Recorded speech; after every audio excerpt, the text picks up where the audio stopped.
महादेव से अजय होने का वरदान प्राप्त है इस कामासुर को।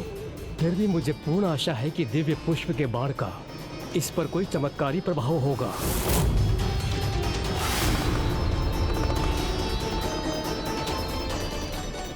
सृष्टि पर धर्म की रक्षा करने हेतु इस दुष्ट कामासुर और उसके विनाशकारी काम विकार पर अंकुश लगाना अनिवार्य है।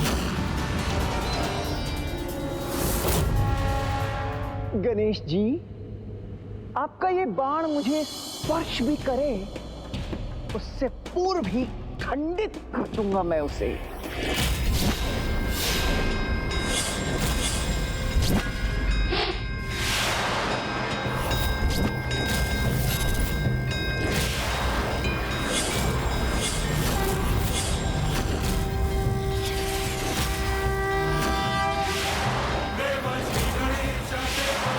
कामासुर, इस दिव्य बाण को कदापि नहीं रोक सकोगे तुम। आपका कोई अस्त्र शस्त्र मुझे क्षति नहीं पहुंचा सकता गणेश जी।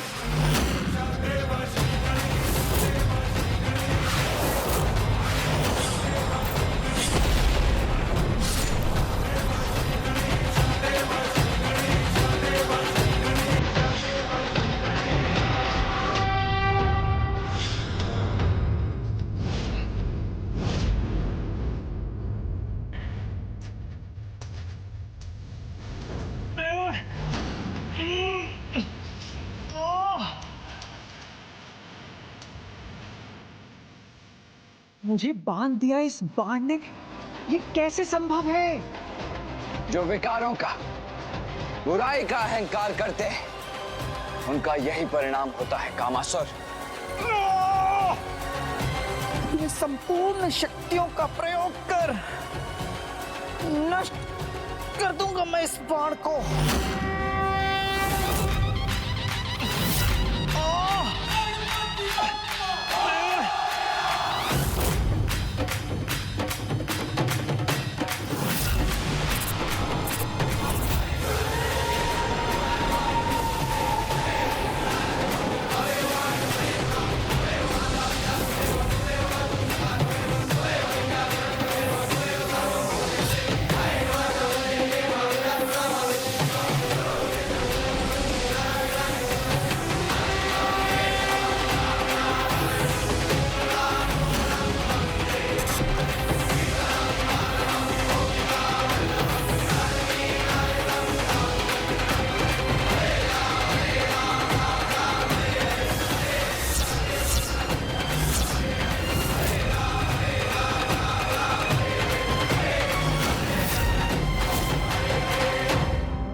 पूर्ण शक्ति को पुनः एकत्रित करके भी इस बंधन को खंडित क्यों नहीं कर पा रहा हूं मैं?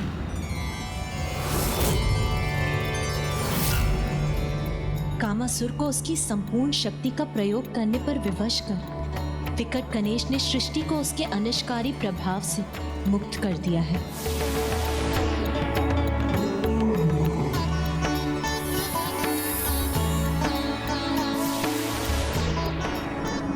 संसार काम विकार से मुक्त हुआ, अर्थात सृष्टि पर छाया संकट टल गया। इस बाण के प्रभाव से मुक्त क्यों नहीं हो पा रहा हूं मैं?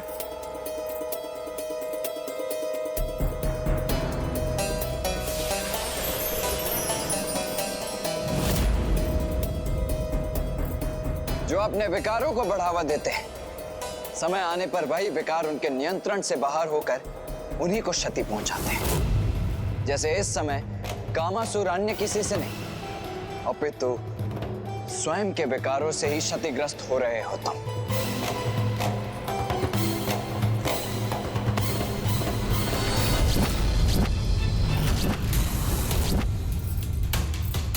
ये तो अनर्थ हो रहा है। अपना नियंत्रण खो दिया है कामासुर जी ने, अपने ही भवन को क्षति पहुंचा रहे हैं। अब कोई भी सुरक्षित नहीं है यहाँ।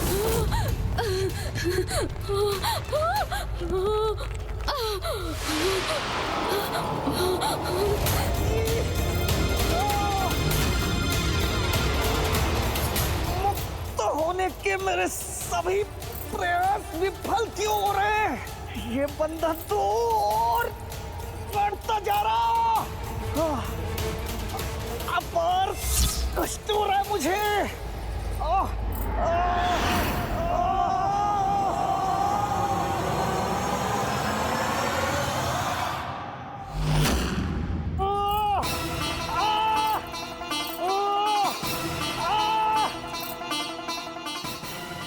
बहुत दुष्कर्म किए हैं इस कामासुर ने।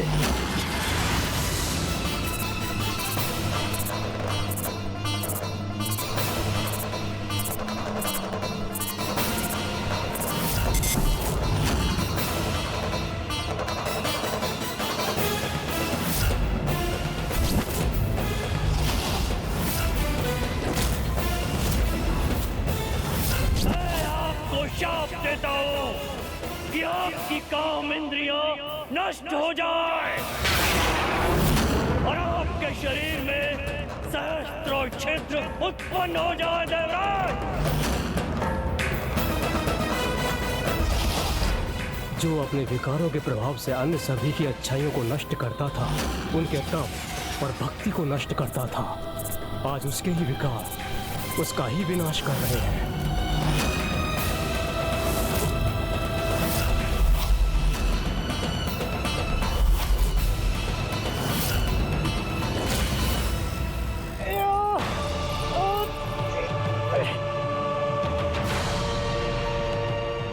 इसके विकार और प्रभु महादेव द्वारा प्रदान किए गए वरदान के कारण इसकी और भी अधिक दुर्दशा हो रही है। पिताश्री के वरदान के कारण ना तो ये किसी से पराजित हो सकता है और ना ही इस असहनीय कष्ट को भोगते हुए ये जीवित रह सकता है। इसके लिए इससे अधिक विकट स्थिति संभव ही नहीं।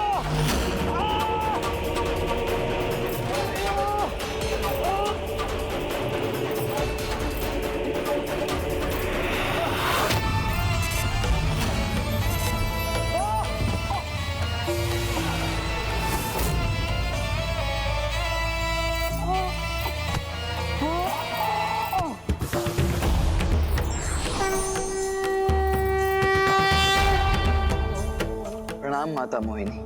प्रणाम माता मोहिनी। कामासुर, जीवन और मृत्यु के मध्य जिस विकट स्थिति में तुम पहुंच गए हो, उससे एकमात्र विकट गणेश ही तुम्हें मुक्ति प्रदान कर सकते हैं। इस असहनीय कष्ट से मुक्त होना चाहते हो तो विकट गणेश जी के शरणागत बन उनके मंत्र ओम विकटाय नमः का जाप करो।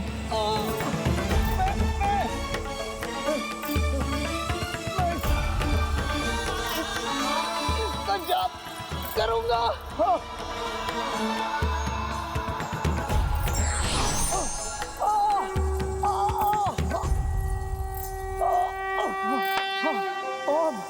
ओम विकटाय नमः।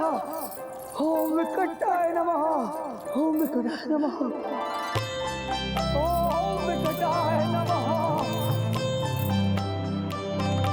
ओम विकटाय नमः। सुमुक्षच कदन्तक्ष कपिलो गजकर्णकः लम्बोदरश्च विकटो विघ्नाशो विनायकः धूम्रकेतुर्गणाध्यक्षो भालचन्द्रो गजाननः द्वादशैतानि नमानि यः पठे शृणुयादपि। ओम विकटाय नमः के जाप का इतना अद्भुत प्रभाव है जिसने ऐसे दुष्ट को भी उसके विकार से मुक्त कर उसे एक सामान्य जीवन प्रदान किया। संकटे चैव विघ्नस्तस्य न जायते।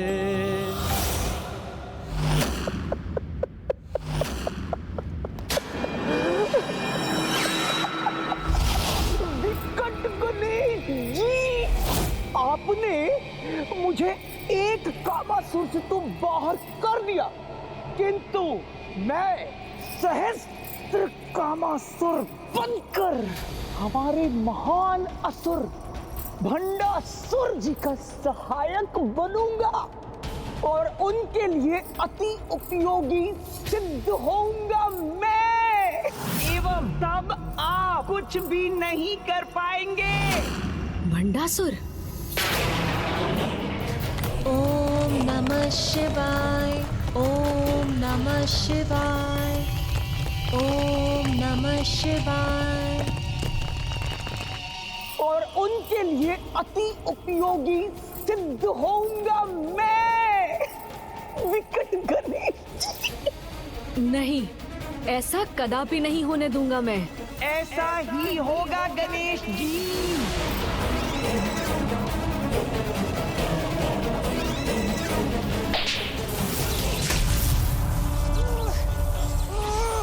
छोड़ो मुझे, मुक्त करो।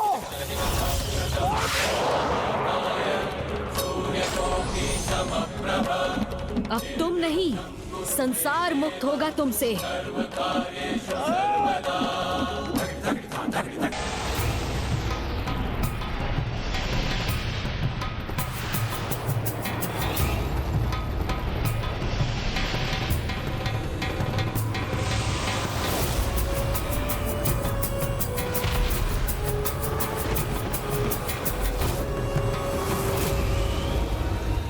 लोभासुर,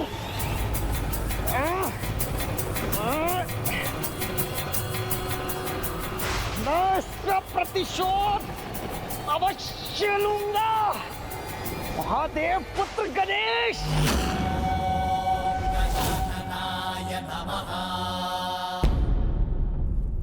बधाई हो विकट गणेश।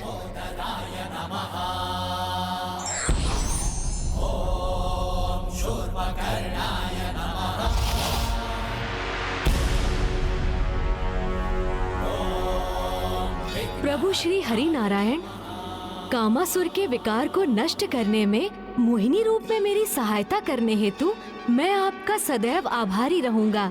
हे विकट गणेश, आज आपने समस्त संसार को विकट से विकट परिस्थिति से मुक्त होने का मार्ग दिखाया है, इसलिए आज समस्त संसार आपका आभारी है। जिस प्रकार आपके मंत्र जाप से कामासुर ने विकट विकार से मुक्ति प्राप्त की, उसी प्रकार समस्त संसार जब भी किसी विकट परिस्थिति में होगा, वह आपके मंत्र ओम विकटाय नमः का जाप कर उस परिस्थिति से मुक्त होने में सक्षम होगा।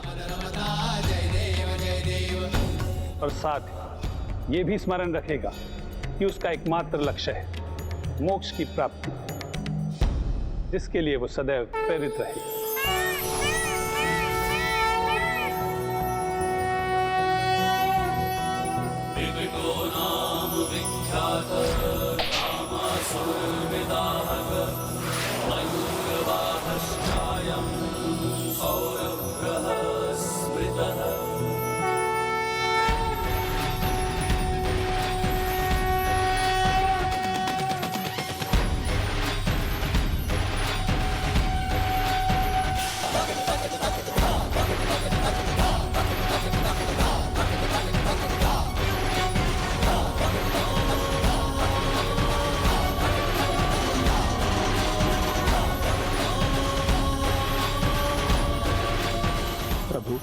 इस कामासुर को काम के विकार से मुक्त करने के लिए आपका कोटि कोटि धन्यवाद।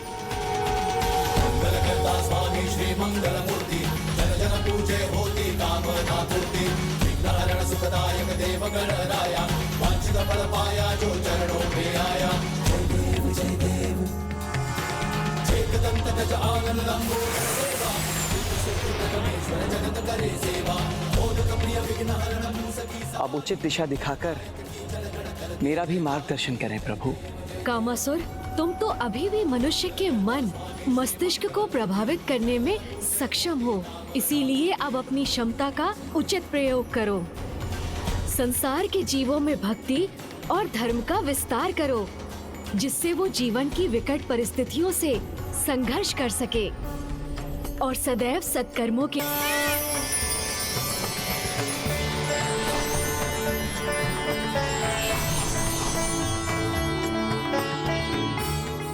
अनुज गणेश, अब लोभासुर और कामासुर के अंधकारी विकार तो नष्ट हो गए, इसीलिए अब ममतासुर का उपाय करने का भी समय आ ही गया है। भैया, सर्वप्रथम हमें जाकर ये समाचार पिताश्री को देना चाहिए। वो ये ज्ञात कर अत्यंत प्रसन्न होंगे कि जिस कामासुर में वो सुधार लाना चाहते थे, वो अब सुपथ पर अग्रसर है। भैया,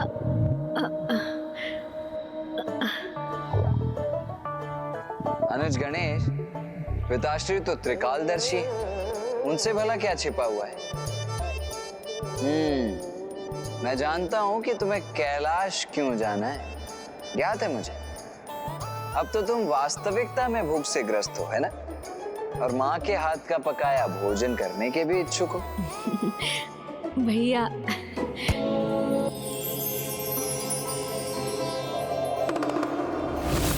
देखिए प्रभु, अब तक अपने विकट रूप में जो संसार को विकट संकट से मुक्त कर रहा था, वही पुत्र गणेश अब सदैव के समान बाल सुलभ व्यवहार कर रहा है। ऐसा बालक प्रभु जो क्रीड़ा करते करते जब थक जाता है तो भूख लगने पर भोजन हेतु अपने माँ के निकट जाने को ही तत्पर होता है।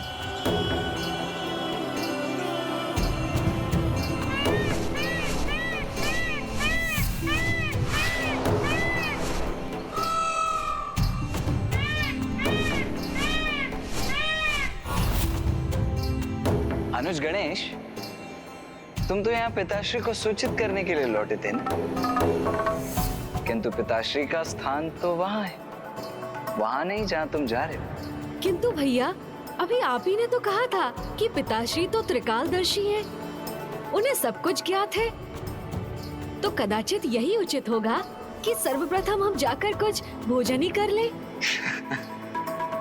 उचित है, चलो आओ हम साथ ही सर्वप्रथम माता के निकट चलते हैं। जी भैया।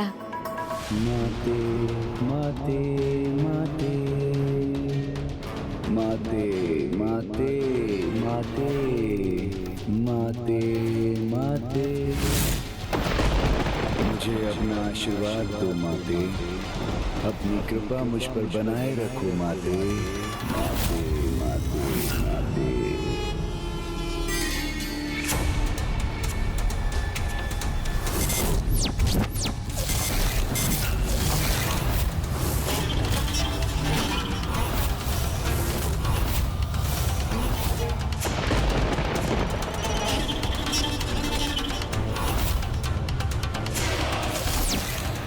ममतासुर यहाँ?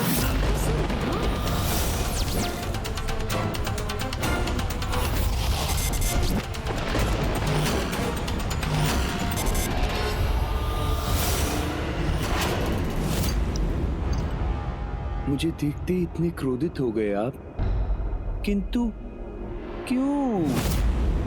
ममता से भरे इतने निर्दोष और भोले जीव से भला कोई क्रोधित होता है क्या? अपने इस स्वांग से किसे भ्रमित करने का प्रयास कर रहे हो तुम?